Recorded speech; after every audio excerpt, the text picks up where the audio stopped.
ദൈവാതിരുനാമത്തിന് മഹത്വമുണ്ടായിരിക്കട്ടെ. നമ്മൾ ചിന്തിക്കുവാൻ പോകുന്നത് എങ്ങനെയാണ് പരിശുദ്ധാത്മാവിനെ കൈക്കൊള്ളുവാൻ സാധിക്കുക എന്നുള്ളതാണ്. വിശുദ്ധ വേദപുസ്തകം നമ്മെ പഠിപ്പിക്കുന്നു, നമ്മൾ പരിശുദ്ധാത്മാവിനെ കൈക്കൊള്ളുന്നത് സ്ലീഹന്മാരുടെ കൈവപ്പിലൂടെയാണ്. അപ്പോസ്തല പ്രവൃത്തികൾ 8-ാം അധ്യായം ചോദിക്കുമ്പോൾ നമ്മളിങ്ങനെ കാണുന്നുണ്ട്, സ്ലീഹന്മാർ നിയമിച്ചാക്കിയതായ 7 പേരിൽ ഒരുവനായ ഫിലിപ്പ് ശമരിയിൽ പോയി ദൈവവചനം പ്രഘോഷിച്ചു. അവിടെ ദൈവത്തിന്റെ ജനം കർത്താവ് യേശുക്രിസ്തുവിൽ വിശ്വസിക്കുകയും മാമോദിസ കൈക്കൊള്ളുകയും ചെയ്യും. പക്ഷേ അവരുടെ മേൽ പരിശുദ്ധാത്മാവ് വന്നിരുന്നില്ല.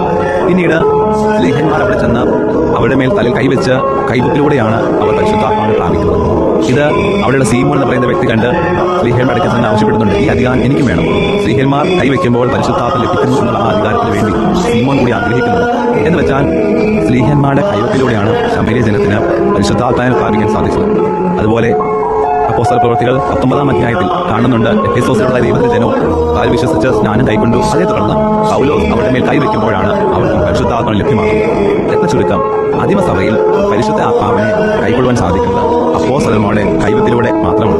അങ്ങനെയെങ്കിൽ ഇന്ന് ഈ കാലഘട്ടത്തിൽ എങ്ങനെയാണ് പരിശുദ്ധാത്മാവിനെ പ്രാപിക്കുവാൻ സാധിക്കുക?